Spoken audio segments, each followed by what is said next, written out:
प्यारे बच्चों, स्वागत है आप सभी का माई स्ट्रगल एकेडमी के यूट्यूब चैनल पर।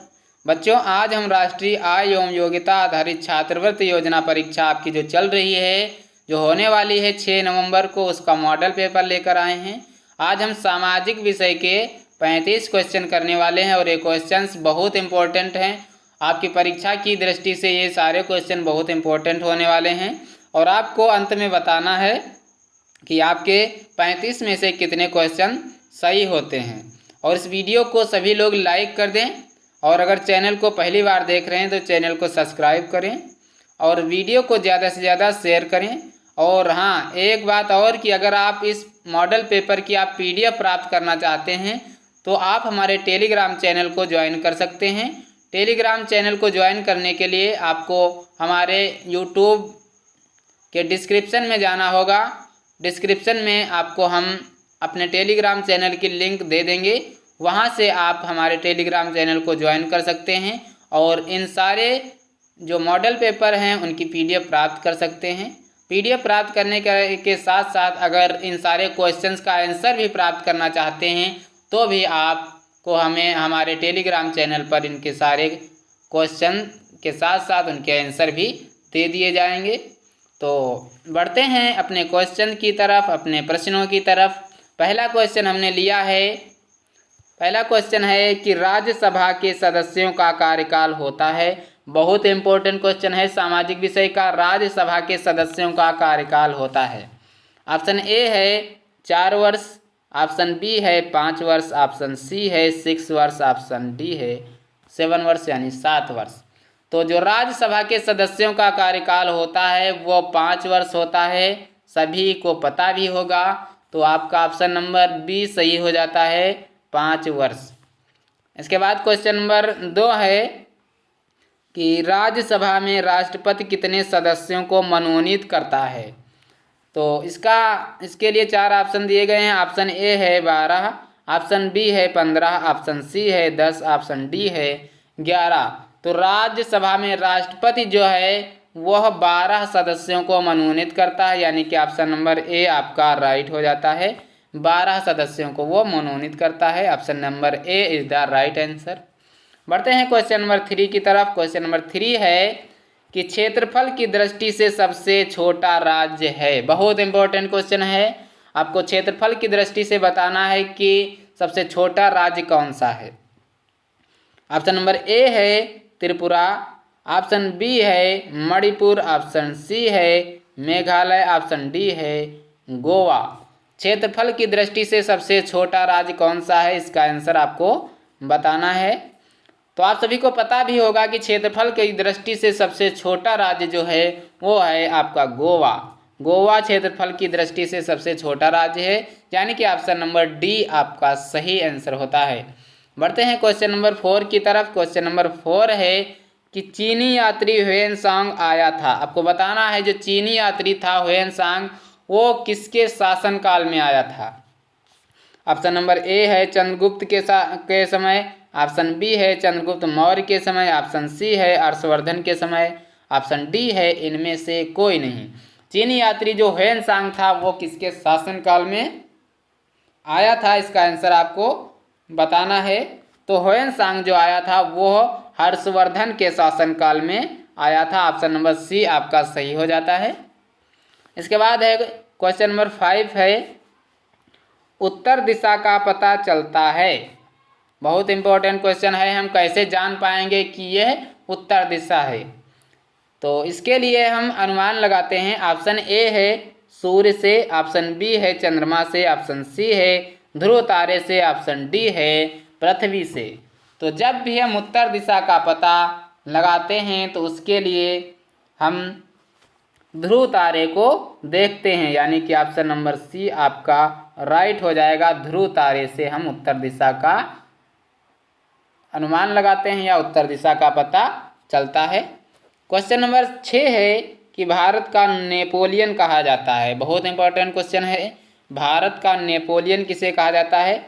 ऑप्शन ए है कनिष्क को, ऑप्शन बी है समुद्रगुप्त को, ऑप्शन सी है स्कंदगुप्त को, ऑप्शन डी है बिंदुसार को। भारत का नेपोलियन किसे कहा जाता है। तो जो भारत का नेपोलियन है वो समुद्रगुप्त को भारत का नेपोलियन कहा जाता है, यानी कि option number B is the right answer, Samudragupta. इसके बाद क्वेश्चन नंबर 7 है कि मीनाक्षी मंदिर कहाँ पर स्थित है। बहुत इंपॉर्टेंट क्वेश्चन है। मीनाक्षी मंदिर, भारत में मीनाक्षी मंदिर कहाँ पर स्थित है। ऑप्शन ए है उज्जैन, ऑप्शन बी है खजुराहो, ऑप्शन सी है सांची, ऑप्शन डी है मदुरई। आपको बताना है जो मीनाक्षी मंदिर है वह कहाँ पर स्थित है। तो जो मीनाक्षी मंदिर है वह आपका मदुरई में स्थित है। Option number D is the right answer. इसके बाद है क्वेश्चन नंबर 8 है, क्वेश्चन नंबर 8 है भारतीय संसद के कितने अंग होते हैं। बहुत इंपॉर्टेंट क्वेश्चन है, भारतीय संसद के कितने अंग होते हैं। ऑप्शन नंबर ए है कि 1, ऑप्शन नंबर बी है 3, ऑप्शन नंबर सी है 4, ऑप्शन नंबर डी है 2। तो भारतीय संसद के कितने अंग होते हैं इसका आपको आंसर बताना है। तो भारतीय संसद के जो अंग होते हैं वो 3 अंग होते हैं, कार्यपालिका, न्यायपालिका और विधायिका, ये 3 अंग होते हैं। इसके बाद क्वेश्चन नंबर 9 है कि भारतीय संविधान का प्रथम संशोधन किया गया, यानी कि भारतीय संविधान में पहला संशोधन कब किया गया, इसका आंसर आपको बताना है। ऑप्शन नंबर ए है 1950 में, ऑप्शन बी है 1951 में, ऑप्शन नंबर सी है 1953 में, ऑप्शन नंबर डी है 1955 में। भारतीय संविधान का प्रथम संशोधन कब हुआ था। तो जो पहला संशोधन हमारे संविधान में किया गया था वह 1951 में किया गया था, यानी कि option number B is the right answer.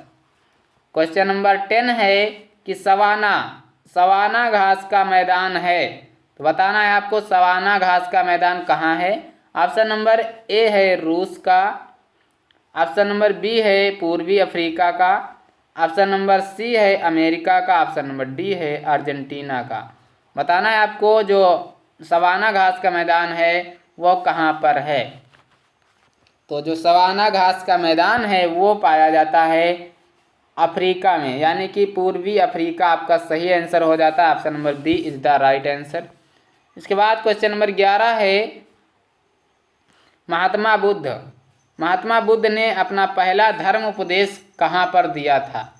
आपको बताना इसका आंसर। ऑप्शन ए है बोधगया, ऑप्शन बी है कुशीनगर, ऑप्शन सी है सारनाथ, ऑप्शन डी है लुम्बिनी। महात्मा बुद्ध ने अपना पहला धर्म उपदेश कहाँ पर दिया था। तो जो पहला उपदेश महात्मा बुद्ध ने दिया था वह सारनाथ में दिया था, यानी कि option number C is the right answer, Sarnath.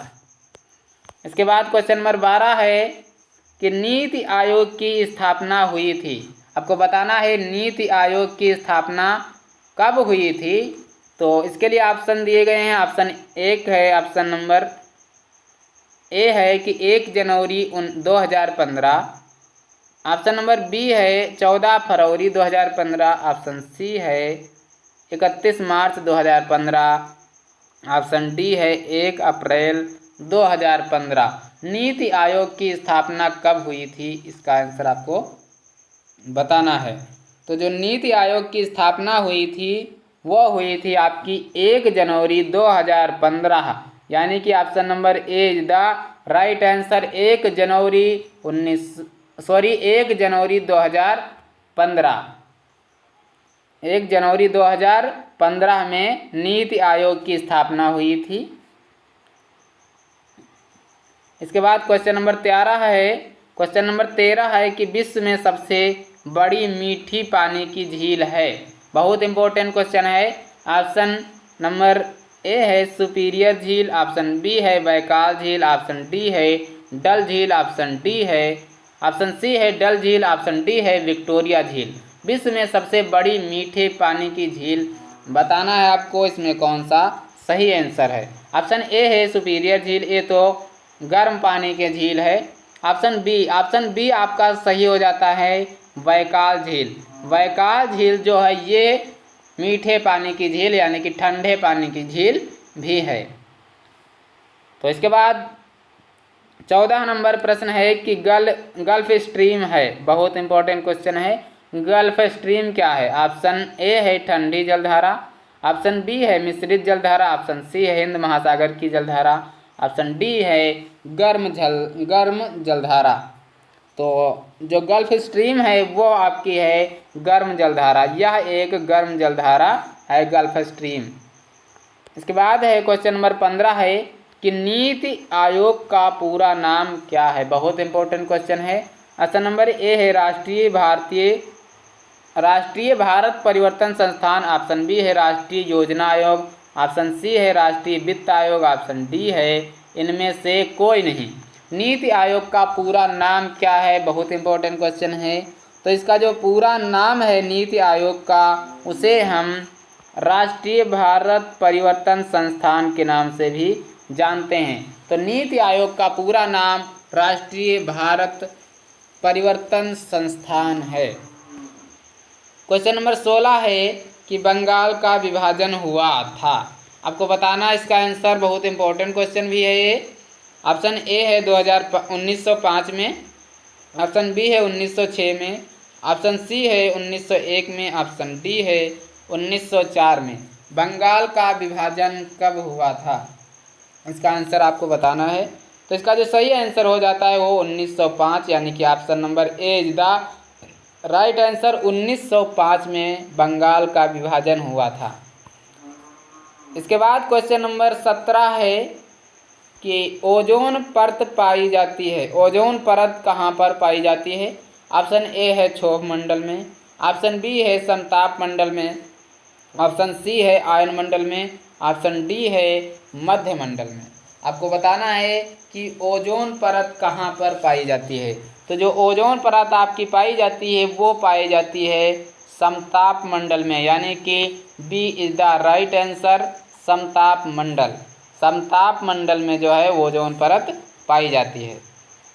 इसके बाद क्वेश्चन नंबर 18 है कि मेक इन इंडिया की शुरुआत हुई थी। मेक इन इंडिया की शुरुआत कब हुई थी? ऑप्शन ए है 2012 में, ऑप्शन बी है 2022 में, ऑप्शन सी है 2014 में, ऑप्शन डी है 2015 में। मेक इन इंडिया की शुरुआत कब हुई थी?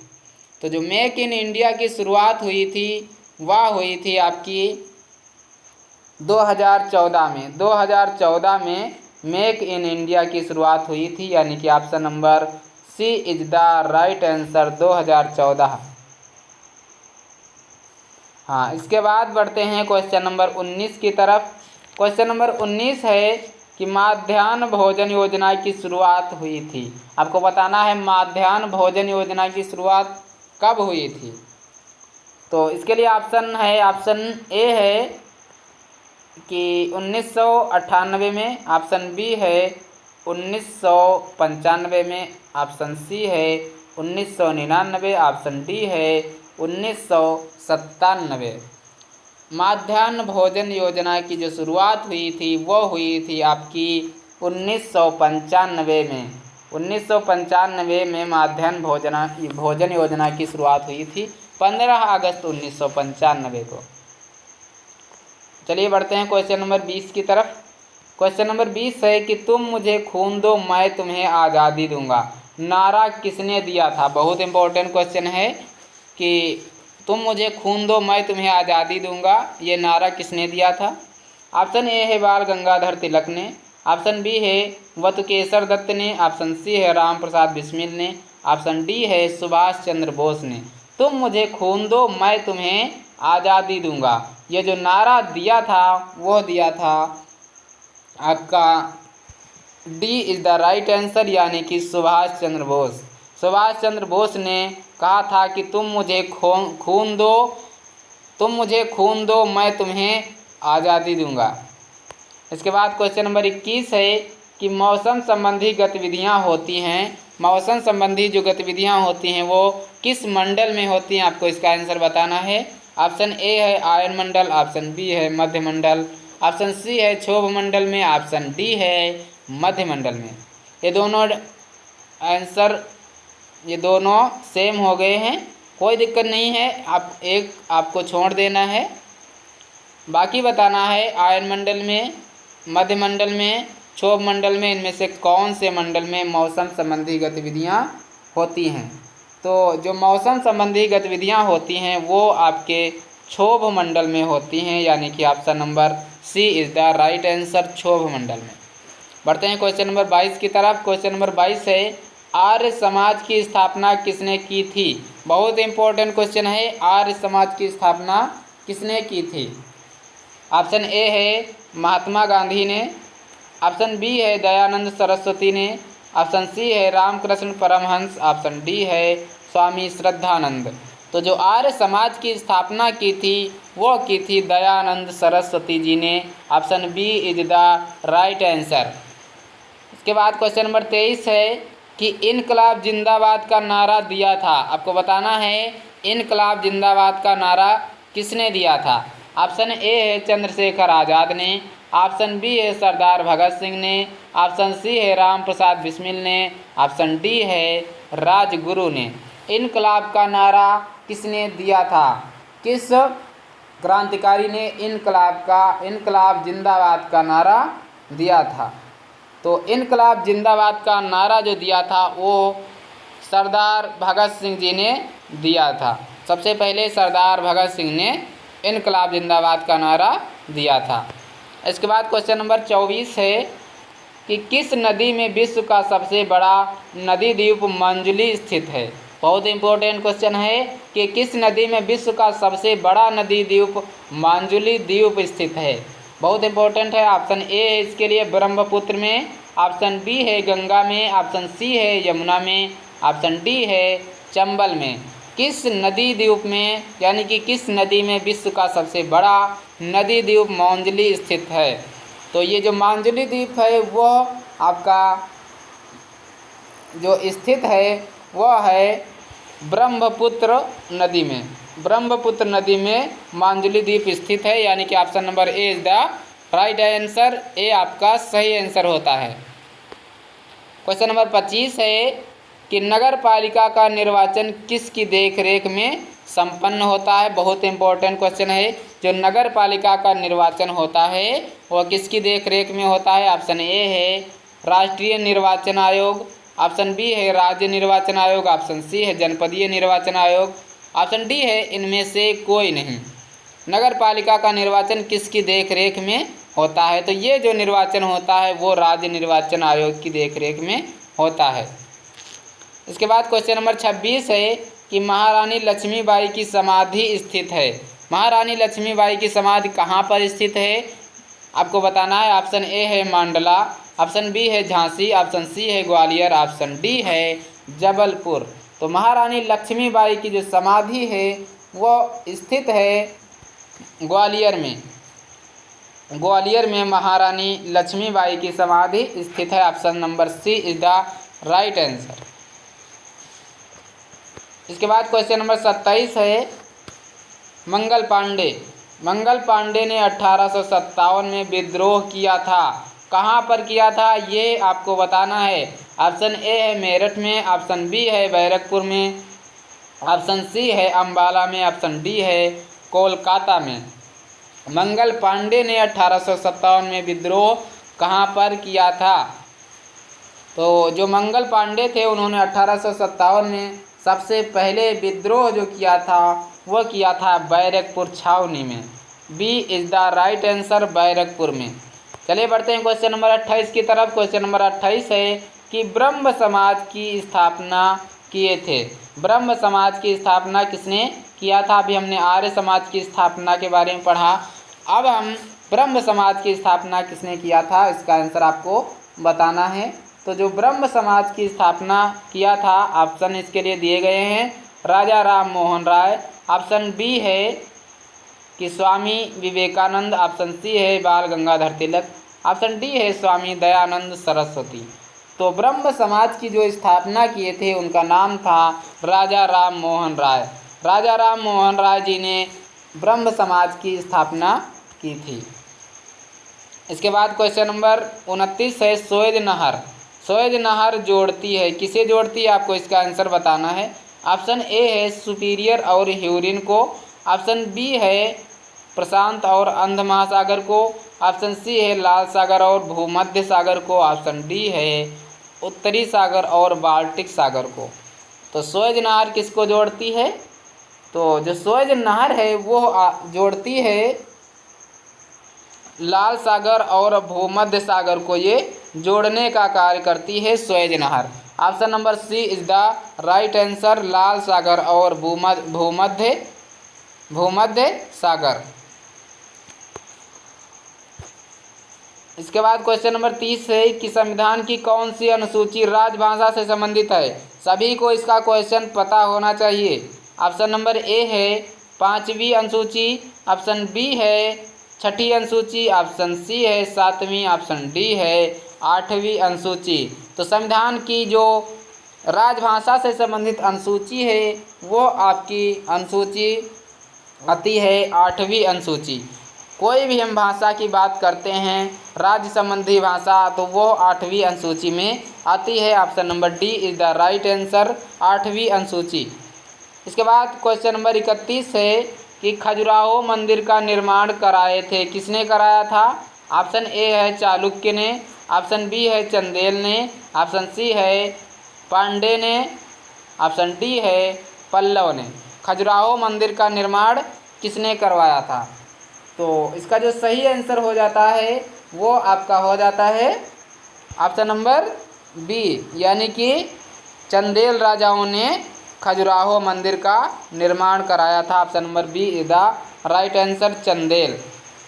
इसके बाद क्वेश्चन नंबर 32 है कि सबसे पहले मानसून भारत के किस राज्य में आता है? आपको बताना है कि सबसे पहले मानसून भारत के किस राज्य में आता है। ऑप्शन ए है पश्चिम बंगाल, ऑप्शन बी है असम, ऑप्शन सी है केरल, ऑप्शन डी है महाराष्ट्र। तो सबसे पहले भारत में जो मानसून आता है वो सबसे पहले केरल में आता है, यानी कि option number C is the right answer, Kerala. इसके बाद क्वेश्चन नंबर 33 है कि स्थायी बंदोबस्त लागू किया था, स्थायी बंदोबस्त किसने लागू किया था? ऑप्शन ए है वारेन हेस्टिंग्स ने, ऑप्शन बी है लॉर्ड कॉर्नवालिस ने, ऑप्शन सी है लॉर्ड वेलेस्ली ने, ऑप्शन डी है सर जॉन शोर ने। आपको बताना स्थायी बंदोबस्त किसने लागू किया था।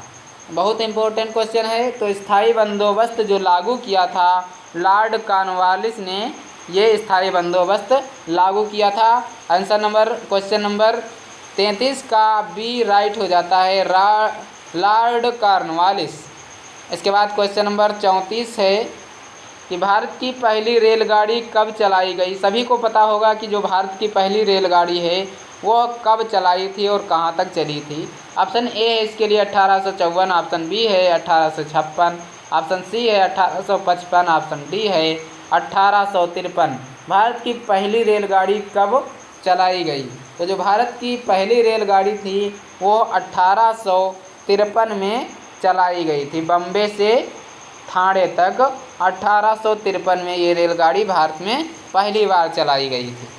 इसके बाद क्वेश्चन नंबर 35 है काशी हिंदू विश्वविद्यालय के संस्थापक थे। बहुत इंपॉर्टेंट क्वेश्चन है। ऑप्शन ए है बाल गंगाधर तिलक, ऑप्शन बी है मदन मोहन मालवीय, ऑप्शन सी है स्वामी विवेकानंद, ऑप्शन डी है लॉर्ड विलियम बेंटिंक।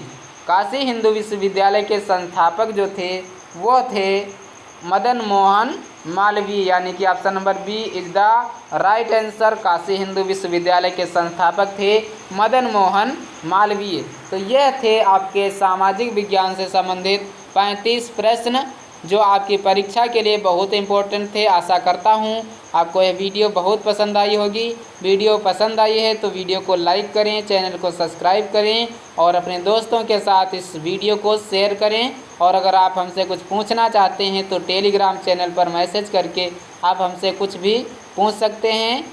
और टेलीग्राम चैनल को जुड़ने के लिए आपको डिस्क्रिप्शन में लिंक दी गई है, वहां से आप टेलीग्राम चैनल को ज्वाइन कर सकते हैं।